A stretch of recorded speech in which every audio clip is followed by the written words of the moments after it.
Hey. Well, hello again, plant friends.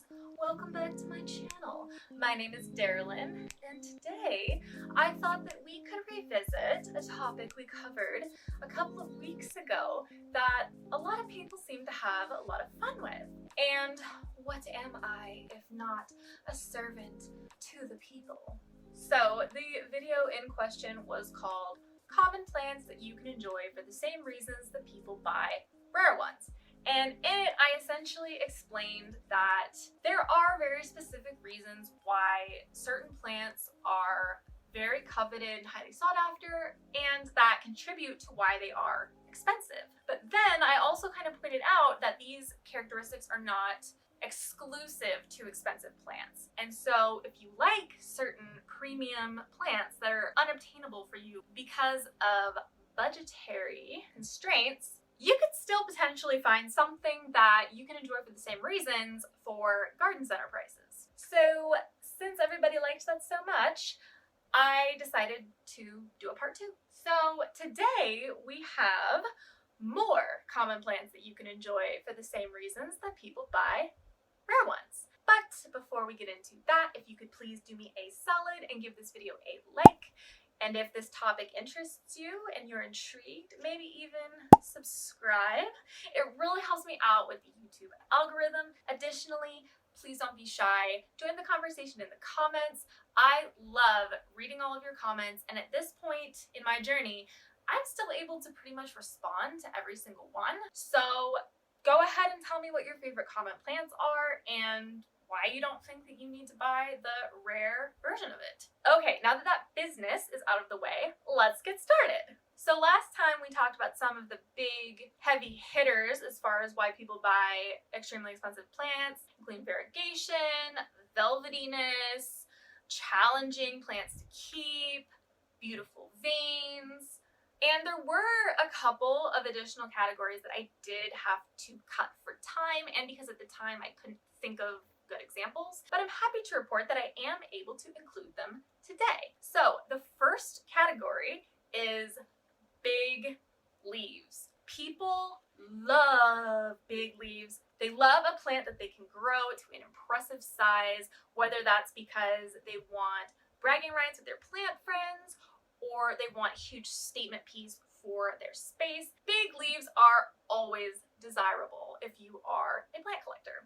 One plant that is definitely considered premium and is definitely expensive, that is also known for growing to a size and producing large leaves fairly easily, is the Philodendron El Chaco Red. This is my Philodendron El Chaco Red that has the largest leaf, and as you can see, a little head test, it's pretty big. This is a gorgeous plant, and I personally think that Philodendron El Chaco Red is worth it if you can get your hands on it. But if you are looking to just purchase one from a shop, like no fuss, no muss, they usually run about triple digits. For a specimen with leaves as large as this, you're going to be paying more. However, there is another plant that is highly affordable. You may even be able to get a cutting from a friend for free that gets way bigger than an El Chaco Red, and it's usually much easier to get it there. And that plant is the Monstera Deliciosa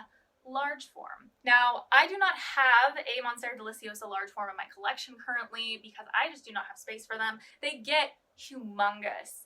A true large form in good conditions can end up with leaves that, no joke, need to be measured in feet rather than inches. They get huge. They also will give you the beautiful fenestrations and mid-rim poles that you do see here on this Monstera albo. This is actually the small form Deliciosa, not the large form. The large form gets enormous. So if you are someone who lusts after large leaves, but you don't lust after the budget that can come with some of them, Monstera Deliciosa large form is a great option. You can get them at just about any garden center. I was recently at Home Depot and they had large form Deliciosa that were already pretty big in pots for $99, which is a lot of money, I know, but for a really big established plant, considering what you could pay for a lot of other ones, I don't think that's horrible. They also had more juvenile ones that were a bit more reasonable, but those are a great plant, especially if you have a big space that you need to fill. Monstera Deliciosa large form will absolutely be a statement piece, center of attention, and they grow so fast you may find it taking over your house faster than you ever had anticipated. Okay, so the second rare plant characteristic that I would like to discuss today is a condition known in the community as a long boy. Yes, long boys are highly coveted in the plant community. Really all that means is that the plant just has like really long leaves. Long boys generally tend to come as pendant Anthurium. There are also a number of philodendron that have very interesting shaped leaves that are very long. And today I have to show you an example of a very coveted, expensive, rare, hard to find long boy. This is Anthurium Wendlingeri. And this is just but a small baby seedling. But as you can see, we have some very, very long leaves on this baby. This plant gets very, very large, and its belt-like long leaves can get very long, like feet long. It also has the really unique and cool characteristic of when it blooms, the inflorescence is a corkscrew, like a spiral. I had never even seen these plants for sale when I bought this one. It was mid triple digits for a seedling. Very special, highly sought after plant, not cheap. However, if you love the idea of a long boy, but you would like to save a few bucks in the process, you may want to consider a Alocasia frydek. These leaves on this bad boy are pretty long, and I was actually looking at it next to my Queen Anthurium the other day, and it's like right there with the vibe. It's got like the dark green, the bright veins, it's a bit longer. I also think that this is like a good kind of either replacement or corollary for something like a philodendron gloriosum. It just kind of has that look, and this bad boy was only 20 bucks. Look at that. So pretty.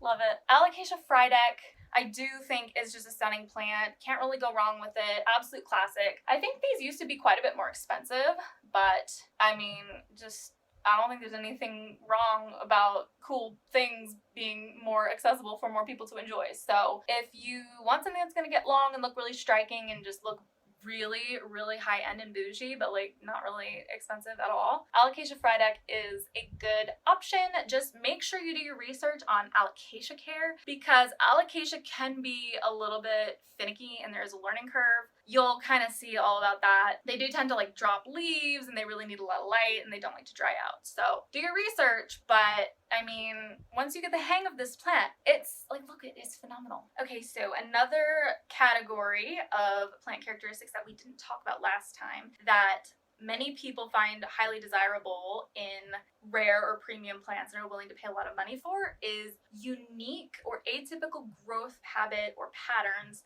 within a specific genus. And a good example of that for a little bit more premium spendy plant is the Anthurium forgetii. So the Anthurium forgetii is unique to many other Anthurium that it doesn't have much of a sinus. So the sinus is this top part on a lot of other Anthurium. They kind of have more of a heart shape, and some people like to call it the ears, some people like to call it the sinus, some people like to call it the lobes. The Anthurium forgetii just really doesn't have that. Sometimes in more juvenile form, you'll have a little bit more, but as the plant matures, it does have this kind of rounded dome-shaped top that is really uncommon with Anthurium. Anthurium forgetii has come down in price a little bit. A smaller specimen of the white stripes variegated version probably would run you like high double digits, I would imagine. A really nice large specimen of the dark form or the white stripes is, you know, probably going to be mid triple digits, just because perfect large plants are difficult to grow and it's labor intensive, but really, really really cool plants. If you are an Anthurium lover, the Anthurium forgetii is kind of a novelty to have amongst your other Anthurium, and it's a fun one. You know, watching the plant mature and watching the leaves gradually like change from having these little lobes to just kind of looking almost more like a turtle shell is really cool. Now,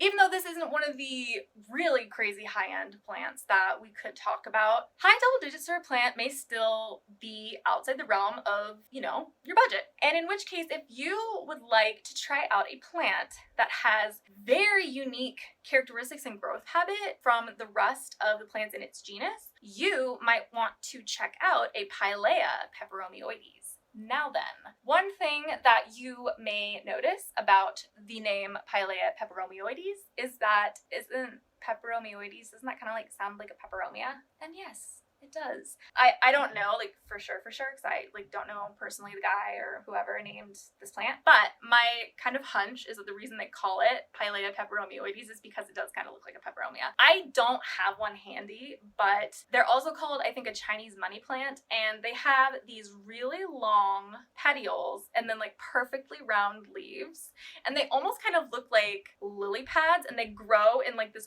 orb shape in like a perfect circle. They have the kind of light that they want, and they are so weird to look at, and they look nothing like other Pilea. Like if you Google Pilea, all of the other Pilea pretty much look like a Fittonia. They have, you know, like normal kind of plant leaves. That doesn't really tell you anything. They have more typical shaped leaves, you know, kind of more of like the heart or the arrow shape. They have veins down them, some kind of coloration venation on them. I know that Pilea Peperomioides and Anthurium forgetii are like nothing alike, so if you are looking to get a forgetii and you can't stretch your budget, like I know the Pilea Peperomioides is not going to be a substitute for that, but if you are someone who just likes collecting cool plants and you would like something that is really interesting for not a ton of money, a Pilea Peperomioides might be a good one to check out if you don't already have it. These used to be actually really expensive. I think like, I don't know, 2018 or so, they were like the it plant and everybody wanted it. Now they're widely available everywhere. So it's very cool when things are more accessible to everyone. And they also put out pups like crazy. So they're a good plant to share with your friends. So that kind of brings us to the end of the categories I had to cut last week for time. But I do have a couple additional examples of common plants that have rare plant characteristics that you can enjoy on a budget that I just want to show you really quick.